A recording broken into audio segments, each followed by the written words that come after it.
everybody. Welcome back to season 3 of the Hot Combs and Popcorn podcast movie series, The Box Office. For those who don't know, my name is Bobby. My name's Danielle. And my name's Brianna. And one of the things we like to do here on this show is review movies and Black culture that we should have seen by now, but we just haven't. And at the end, after we discuss our thoughts and feelings as Zillennials, we will be rating these movies on a scale from 1 to 5 hot combs. So today, we are reviewing Harlem Nights. This was written by Eddie Murphy and directed by Eddie Murphy. I believe this is his only movie that he's directed. And this is starring Eddie Murphy, Richard Pryor, Red Fox, Danny Aiello, Berlinda Tolbert, Jasmine Guy, Arsenio Hall, and Layla Rochon. So Harlem Nights had a release date of November 17th, 1989. It's rated R and it has a runtime of 1 hour and 56 minutes. So a quick synopsis for those who don't know. Sugar Ray, aka Richard Pryor, is the owner of an illegal casino who contends with the pressures of vicious gangsters and corrupt policemen who want to see him go out of business. In the world of organized crime and police corruption in Harlem in the 1930s, a trick isn't fair. So guys, you know what we came here to do. How do we feel on Harlem Nights? General overall thoughts? What's it giving? It gave for me, you know. I will say that I thought this movie was over at the 59-minute mark, and then it kept going. So I that caught me off guard a little bit, but in general, I had a good time. There was, it was action, it was drama, it was comedy. So it's everything that I love all wrapped into one. I think Eddie Murphy did a big one on this, he really put his foot in his directorial debut. So yeah, that's my initial thoughts. It was a cute little movie. Richard Pryor, he could have been an actor if he wanted to be. I know he was a comedian doing all the laugh, laugh, ha, ha stuff, but he could have really did it. This movie truly had like all the goats of the 90s and 80s. I mean, it was a star-studded cast. Clearly Eddie had pull back then because he had Della Reese and other greats in there. The comedic timing was so Eddie Murphy, I think because we know him from like Shrek and stuff like that, that comedic timing immediately takes me to like Nutty Professor version of Eddie Murphy. But I think that it was, I agree it was a tad bit long. I definitely was like, okay, some scenes could have been taken out because by the time they got to like the secret plot, I forgot that the secret plot was a thing. But, it ate once it happened, but it was kind of like, I feel like steps could have been skipped, Yeah, I thought it was cute. I could see why it was a banger during the time that it came out. And it was really good, like conceptually, cinematography, what do you call that? Costuming. Like it really put me in that era. Yeah, it was generally good. I must say, I didn't really start enjoying it until minute 43, to be exact, because that's when I perked up. And I was like, damn, it took 45 minutes.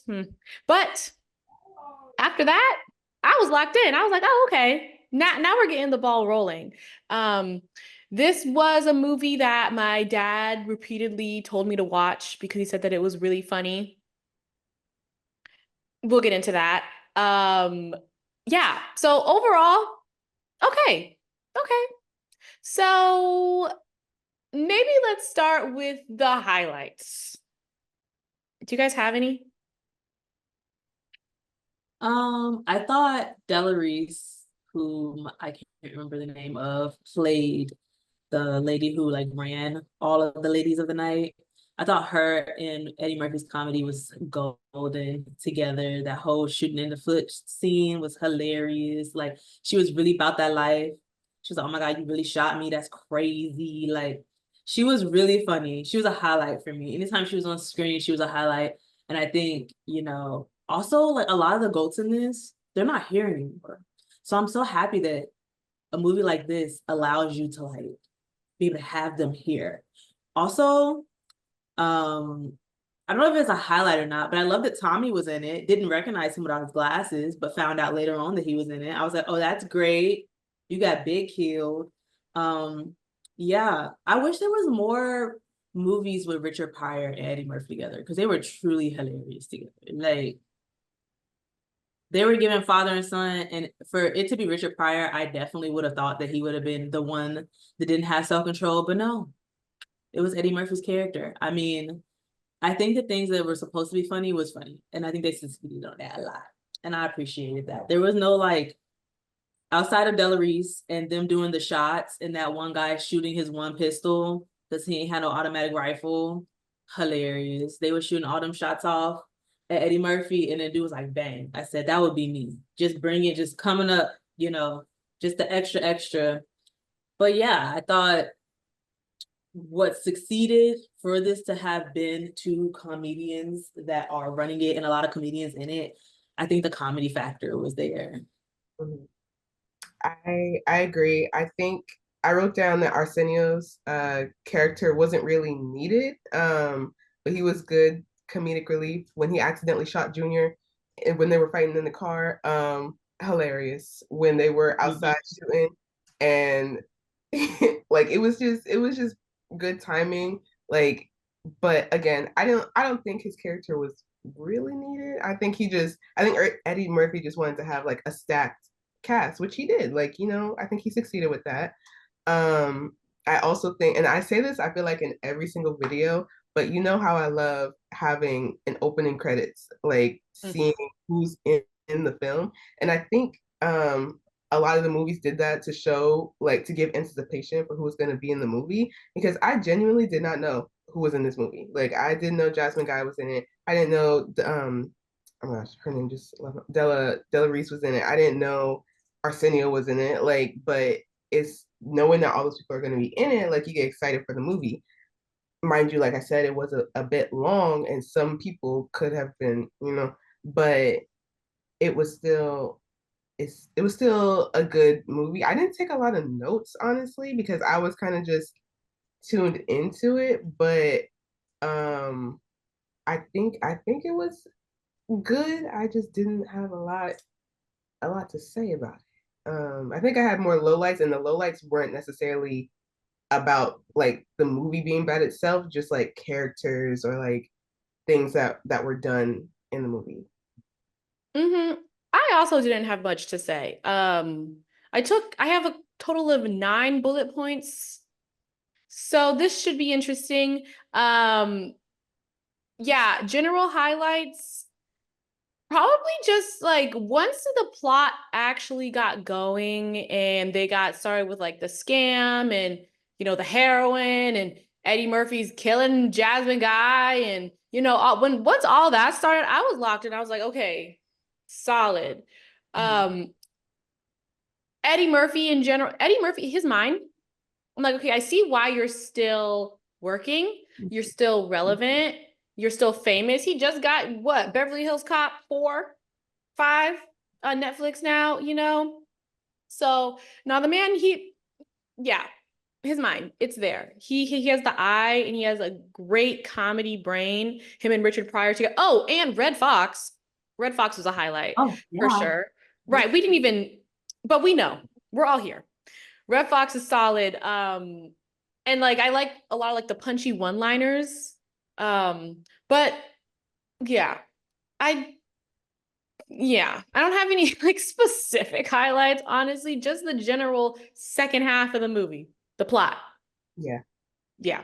Oh, Hmm. I will say the word is like escaping me, but like I'm just gonna say what I'm gonna say, and then y'all might know what I'm talking about. So I like when actors have like a niche role. Like, what's that called? Like, Typecasting? yeah, for some actors. So like in this case, Jasmine Guy, she's always like the Southern belle. She's always like, you know what I mean? And so this one really fit her. Obviously, they all fit her when she was in a different world, same thing. But like her character, I think first of all, they did her dirty. She was just a baddie, and then here she come getting killed at the end. For Mm. what?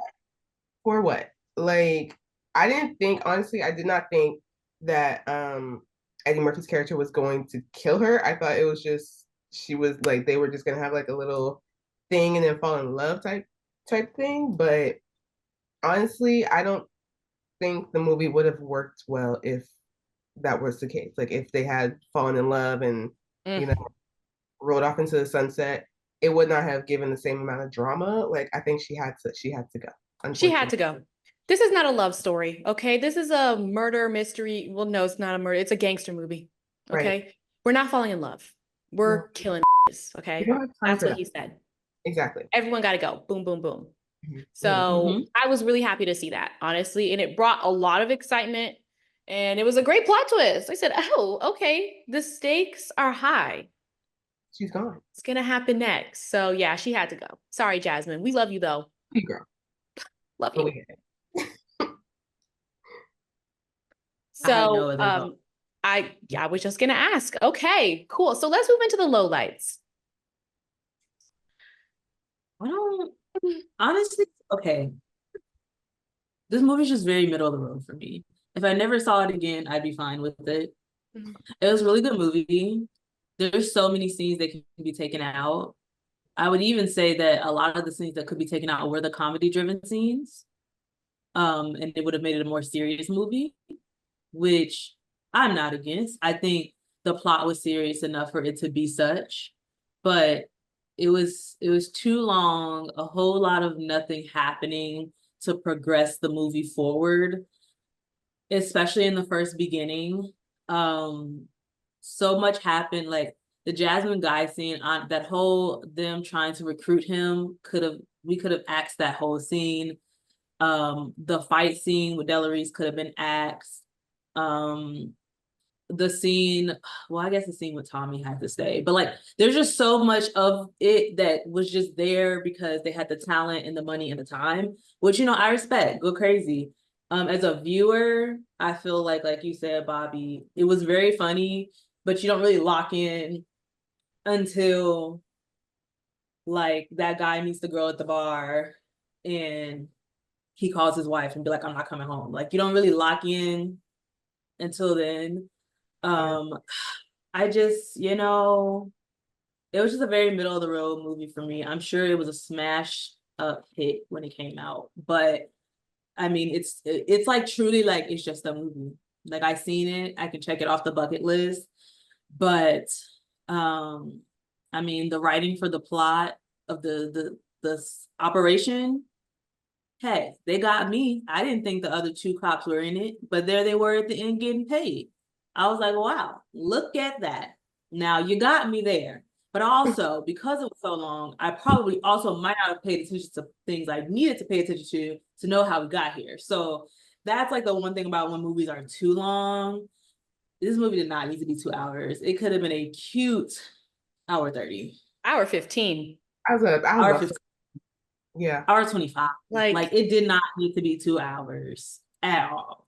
It came to a certain point where it's like you could tell that they were just like filling in time because it's like it was getting to be like it was losing me a little bit. Like I was like you said, when you're locked in, you're locked in. After that second half, then we here. But beforehand, I was like, where are we going? What is why?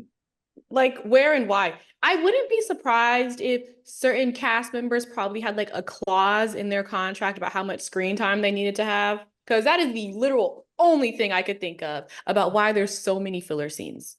You know what other scene can go? The sex scene with Richard Pryor. I was tempted to fast forward. I really was. I was cringing so hard. I don't Oh know why. yeah, But I was just like, that please reminds me of make it Shaft.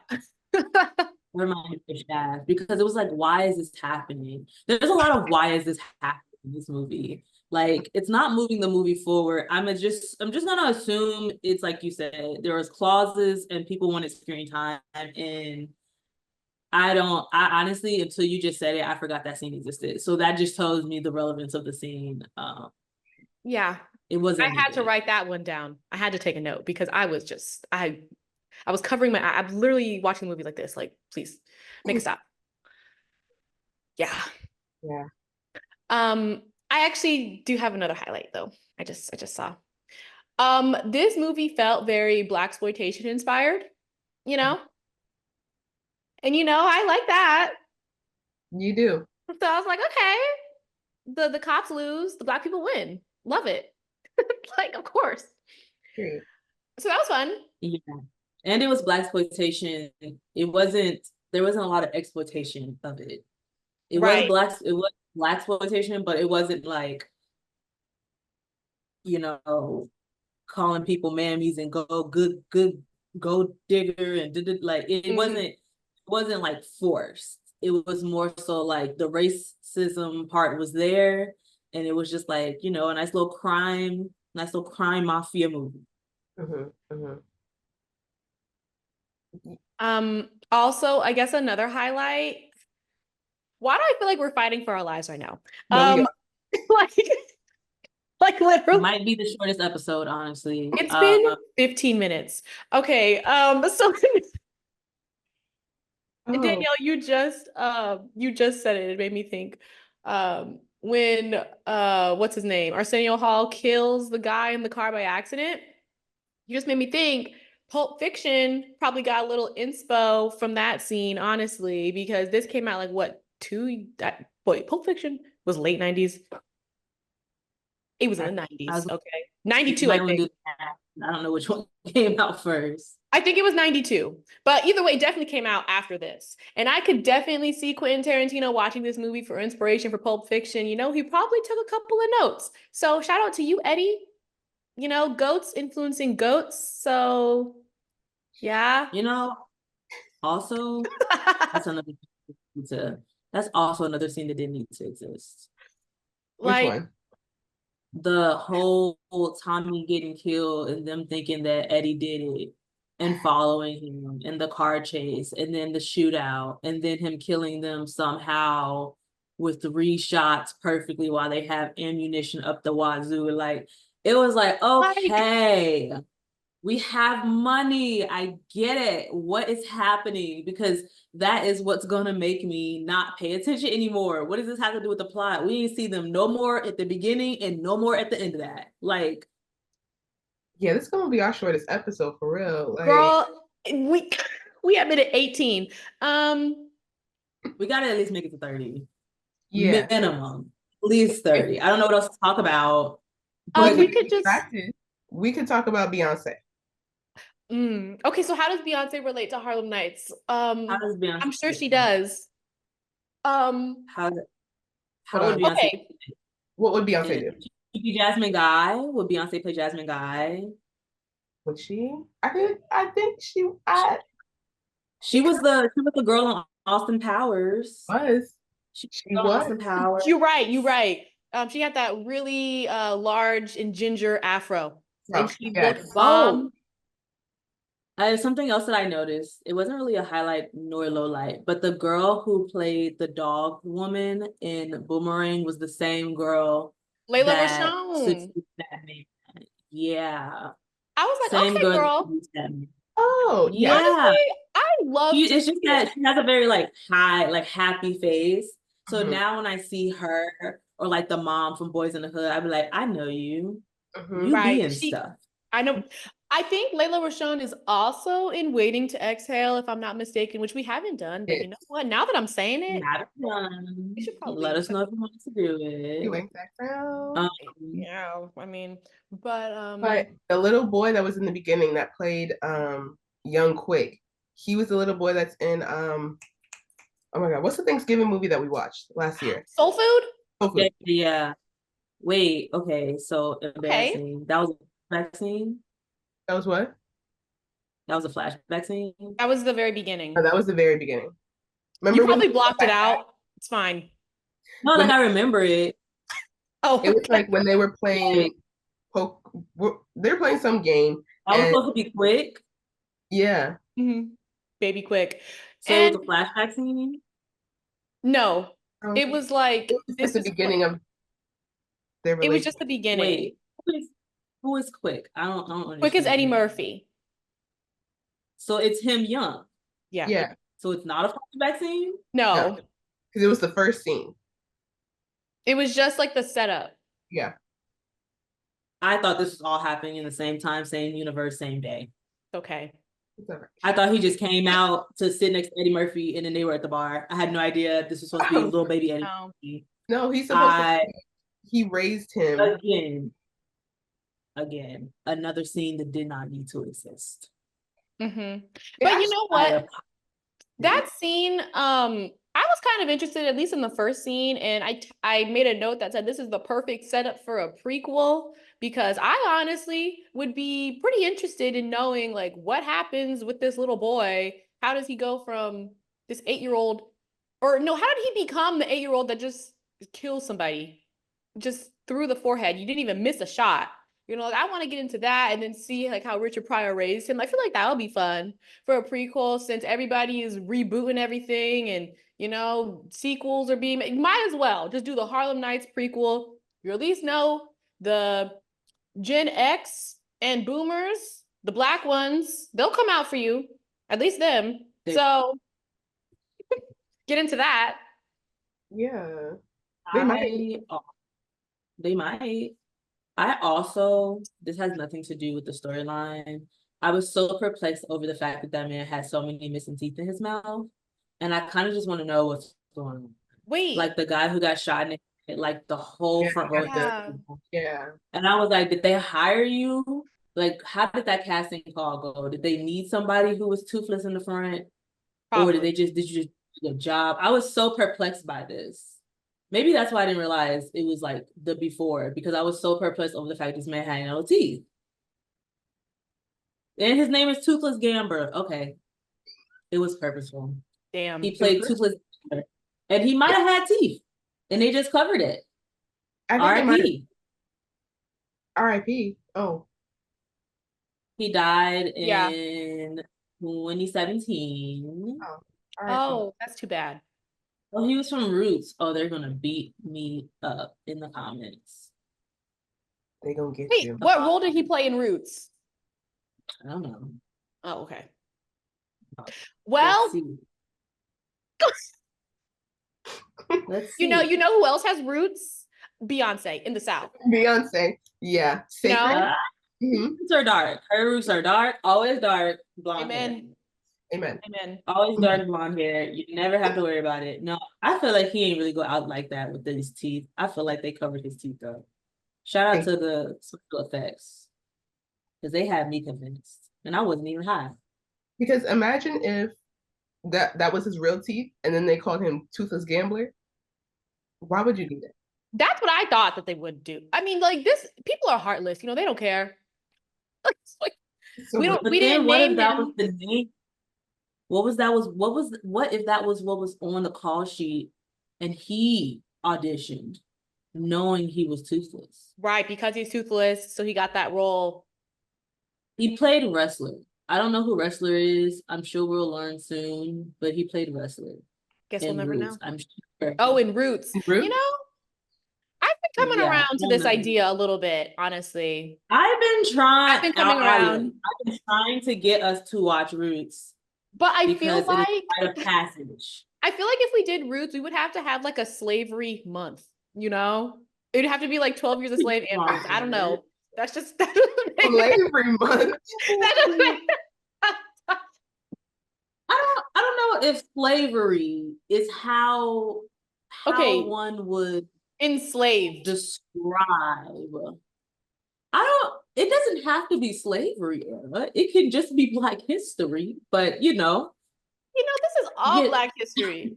Go ahead, Danielle. You know why I have such, and it's not, I don't have any hatred towards Roots. I just have trauma. And you want to know what it's from?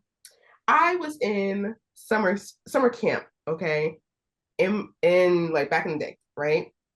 And this was like a African camp. It was called Jenny Kwanwa, right? And they were like, we're gonna watch Save the Last Dance. Cool. Like after we ate our lunch or whatever. And they're like, okay, everybody sit down. Save the Last Dance did not come on. You know what they put on? Mm, Roots. mm, Roots. And sad. I'm like, I'm expecting a white woman to be dancing around, okay, with this black man. Okay. And we Are put we all? instead. Like literally, I really want to know how that decision was made to go from Save the Last Dance to Ruth, because that is insane. It's a Like jump. insane. Was this I can bet white that the facility? last thing was just a cover story. That was never the plan. I'm 1000% sure they never had the VHS of Save Last Dance. They lied to us. But they only had Ruth. They went in the back and was like, ooh. Or somebody had just swapped it out. So that way Yeah, when you pulled out Save the Last Dance, it was really just Roots, and you're like, well, fuck. I mean, we got to show these kids something. Maybe they should learn something. maybe. Rough though. Not a But cute little dance movie, Roots. So that's my story. So okay. I'm not I'm not against it, guys. I'm just I don't know. It's a lot. It's a lot. Look, Kunta, Kunta Kinte, he was going through it. I I mean, of feel course. I feel like we need to put a warning on the front of this episode. And let That it the is. view- We're at we are minute only talking about this 27. movie It's 27 minutes. 15 minutes. Oh, And well, it's we can wrap it up, I was honestly. about to. I was about Yeah, to. So honestly. this is really funny. And honestly, the reason why I'm gonna save it for my spiel. Okay, guys. So it's about that time. Okay, maybe before we do ratings, we should go down any bullet points we haven't said yet and just say those final bullet points. Just get it out, and then we can do ratings. So here's Okay. the thing.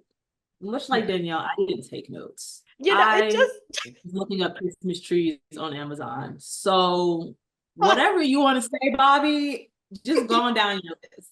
Because all at this right. point, there is no list. It I never think I existed. It was just vibes. I only have four things I have not said. First, not this white man just openly saying the N-word. Oh my gosh. Okay. Then, oh, I at first thought that the boxer, I thought that he was like pretending to have some sort of like mental delay. And I wrote this down. I said, why is this man pretending? They should have, like, this is weird. But then I realized, oh no, it's because you're a boxer. So I should probably just deleted that one. Was he a real boxer? Yeah. Wait, what'd you say? Was he a real boxer? No, like in the Like he got movie. I thought he just had a no. stutter. I Oh thought it was no, because, I he be taking them punches to the head. So that's why he like talks like that. I assumed I wasn't too involved in it mentally, but I did assume that that is what happened. Yeah. I figured that out later, but at first I was very caught off guard. Mhm. And then I said, oh, sorry to everybody that requested this. My next one was, is it just me or is this not really that funny? And then I said a lot of these jokes have not aged well, so maybe that's why. And then it got good. And then my last one said, how are they not recognizing them when they literally just have a hat on and they're disguised as cops? Yeah, I didn't really understand what was happening because I don't know the relevance of the guy who was sleeping with old girl. Like I was like, I guess he's a part of the gang, but like the way that they were around him at the bar would have made you think he was the boss of the gang, but he wasn't. So I don't really even know if you ever seen Eddie Murphy. I don't know. How would you know? I just Well, They introduced him so weird. Like, who are you? Because he wasn't the dude in the beginning that got his hand hit by the piano, right? right. That was the skinny dude. It Right, wasn't him. So I don't know where this other dude came from. right. I was Confucian. Um, well, also, go ahead, Danielle. my only point, I did like how the club was hidden by like a candy store. I thought that was cute. And it was called like Sweet Rays or whatever it was. Like that was, he was the candy man. And then he had like, downstairs. That's all. I did also like the actual plot of them switching it with sugar and stealing the money. Because again, I can only emphasize so much that we went so far away from the plot after he came up with the idea that I forgot the idea was ongoing, but I forgot that the plan of the plan was to steal money. So the fact that they did that and they got him into the apartment, which I thought was really genius, and then set off a bomb because they knew they were gonna be smoking. I mean, pretty good plan. It was a pretty good plan. I wish the plan wasn't hidden, but it was a good plan. Yeah. Yep. Well, okay then. So let's just get into the final ratings. What are your guys' final thoughts and ratings on Harlem Nights? And take all the time you need, seriously. Um, I will not. I will. You're gonna get. It's honestly for me, the fairest rating I can give it is a 3. It's really middle of the road. I could see it again. I could not see it again. It was funny. It had funny parts. I do have, some trash gutter humor, and some of the things that probably didn't age well, probably in secret made me chuckle. I don't know. I don't remember because I don't remember most of the movie, but I thought that Eddie Murphy did his thing. I thought Red Fox was hilarious. It's always hilarious. Shout out to Sanford Son. I thought Della Reese was hilarious. Everyone who was supposed to be funny was funny. And I think it would have been truly a waste if the funny people weren't funny.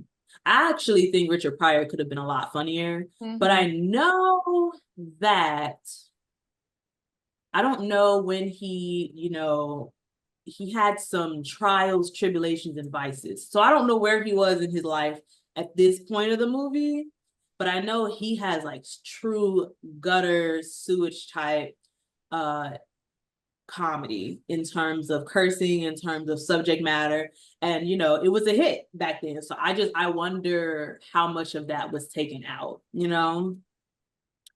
for this movie to be what it was. I think he could have been way funnier, but you know what? It is what it is. It's getting a 3 across the board. It's like, it wasn't bad.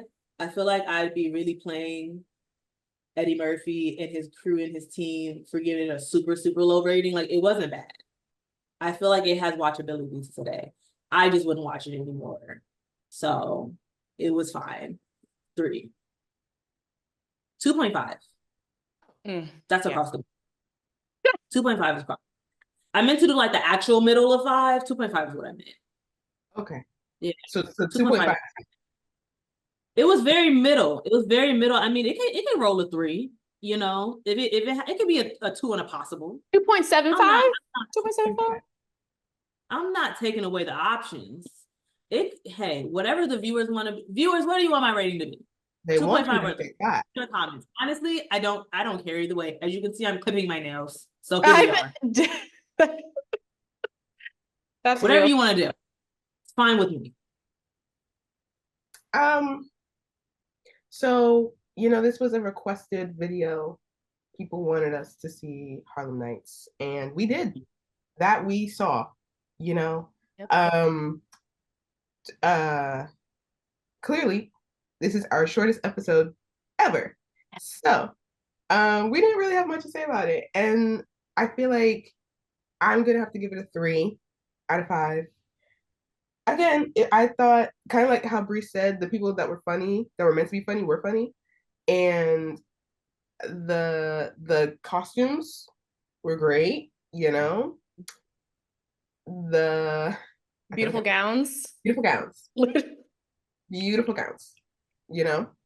Um, but it went on a little too long for me. Like I said, 59 minutes. I was like, we're wrapping it up. Like, okay, period. And then it said another 59, and I was like, oh, interesting. So I think they got a little bit too scene happy. They did a little bit, they put a little too much dip on the chip. So I'm gonna have to give it a 3. I would watch it again. Maybe it would clear up some things for me, but I would need like a shorter cut. You know how it's like the director's cut is the longer one? I need the opposite of the that. audience cut, okay? Audience the audience is gonna cut the cut to the chase, okay? Like, I need some things taken out. It's gonna be a 3. like that's very fair. It's just such a shame, but this movie is so like, this is gonna sound mean. I don't want to say it. No, say it. Mediocre, like n I feel very nonchalant about it, unfortunately, because when I was on my way to watch the movie, I don't think I was in a good mood. I think I was slightly upset about whatever. And I remember my grandma, I was like, okay, yeah, I'm gonna go watch Harlem Nights. And she said, okay, yeah, you should watch it. Eddie Murphy, Richard Pryor, have a good laugh. You're gonna really enjoy it. It's gonna be super funny. Super Okay. funny. It's so funny, guys. And my dad said the same thing. I'm just like, hmm. So y'all lied to me. You lied. And it was funny when it was funny, but I wasn't like, I think my version of humor in 2024 is just vastly different than their version of humor when this came out. Mhm. Because it was, I got a couple chuckles, but it wasn't yucking my yum. Or I mean yumming my yuck. Yeah. So with that being said, I'm going to give it a solid 2.5 out of 5. And you know what? The fact that we don't have a lot to say, I feel like is better than it being horrible, like Jason's lyric. We went on and on about that one. Okay, so Can I, like um, I do want to shout out some particular players that I saw hidden up in there. Shout out to Charlie Murphy, RIP. yeah, yeah. Loved seeing him in there. Loved how Eddie was always putting his brother in stuff. I think we listed him as one of the people in it. But Danny Aleo, I'm not sure how to say his Yeah, name. I think so. He was in the movies in the 1980s and 90s. He was like immediately when I saw him, I recognized him from all types of movies during that time. So shout out to him. Again, shout out to Tommy, RIP Tommy. You did your thing. Miguel Nunez Jr., aka Joanna Man, shout out to you. Love to see you there. Again, unfortunately, your scene just wasn't needed, but I love that you were there. And I feel like that's it. I was just trying to see like the people that I remember like seeing like, oh my gosh. And then we already talked about Arsenio Hall, did a great job. And I've seen the guy who played Bugsy Calhoun. I've seen him before. I don't know where I've seen him before, but I've seen him before.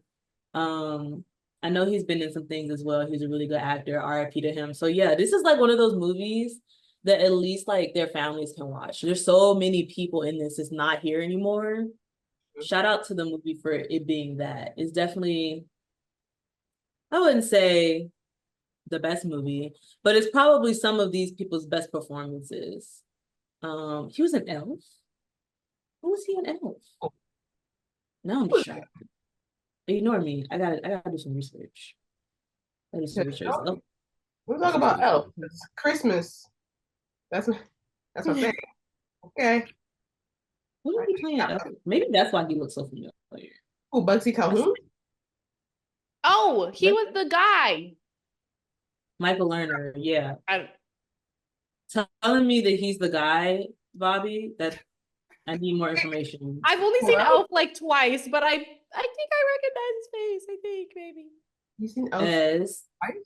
Maybe, if that, honestly. Yeah, I he know. playing I know. When I was like Fulton. 8. I'm gonna assume I don't know who Fulton is, but I'm gonna assume Fulton is somebody who worked at the kids. Um, Thing. yeah, I'm gonna assume that he was either one of the people they were selling it to or the person who yeah, he was Walter Hobbs' boss. That checks out. Okay. Glad I Yeah, got that off my you right. bucket list. Well, oh, okay. So, all right. That's been another episode, y'all, of the box office. Excuse me. Of the box office here on Hot Combs and Popcorn Podcast. Thank you all for listening. I've been Bobby. I'm Danielle.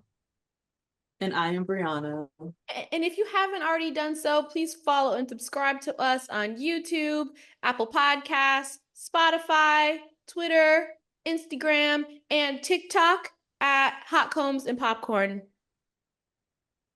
Yeah, that's our app. Throw us a like, share this episode, leave in the comments below. Have you seen Harlem Nights? Did you get to see it when it first came out? And what are your thoughts on it? Let us know what movies you want to see us review next. And as you guys know, well, actually, the streetlights are not on. They're not. But Actually, we decided to come early. yeah, because dinner's ready, you know? Right. Yeah. So it's time to go do that. And we'll see y'all next time. Same time, same place. Bye.